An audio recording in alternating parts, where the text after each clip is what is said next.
السلام علیکم محترم دوست احباب جو کہ trust store corporation of Pakistan سے منسلک ہیں۔ ان سب دوستوں کو معلوم ہے کہ جو حالات پچھلے دنوں ہمارے ادارے کے رہے ہیں کہ تقریباً ہر ملازم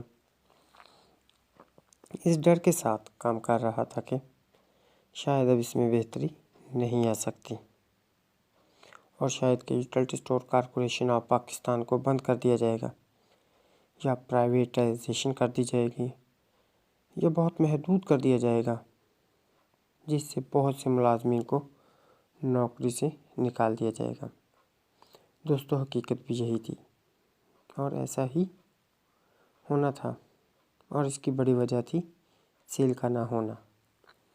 حالانکہ اس میں ملازمین کا کوئی قصور نہ تھا، کیونکہ جب اسٹوروں پر سامان ہی نہیں ہوگا تو سیل کہاں سے ہوگی، لیکن یہ کسی نے نہیں سوچنا تھا۔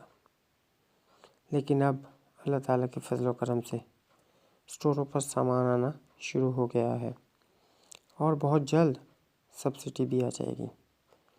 تو اب ضرورت اس امر کی ہے کہ ہم آپسی رنجشیں دور کر کے ایک جان ہو کر اس ادارے کے لیے کام کریں، اور ہمارا مقصد صرف سیل اور صرف سیل ہونا چاہیے، اور ایک دوسرے پر الزام تراشیوں سے گریز کریں۔ کیوں نہ کہ ایک دوسرے کو بھولا پڑنا کہنے کے بجائے اگر ہمارا ٹارگٹ صرف اور صرف سیل ہوگا تو انشاءاللہ تعالی ہم اس ادارے کو پھر سے اس کے پاؤں پہ کھڑا کر دیں گے۔ اب یہ کہنے سے کہ اس نے یہ کر دیا اور اس نے وہ کر دیا کوئی فائدہ نہیں ہے۔ اللہ تعالیٰ نے جو چانس ہمیں دیا ہے ہمیں اس کا بھرپور فائدہ اٹھانا چاہیے۔ اگر میری یہ رائے دوستوں کو پسند آئی ہو تو پلیز کمنٹس میں ضرور بتانا۔ خدا حافظ۔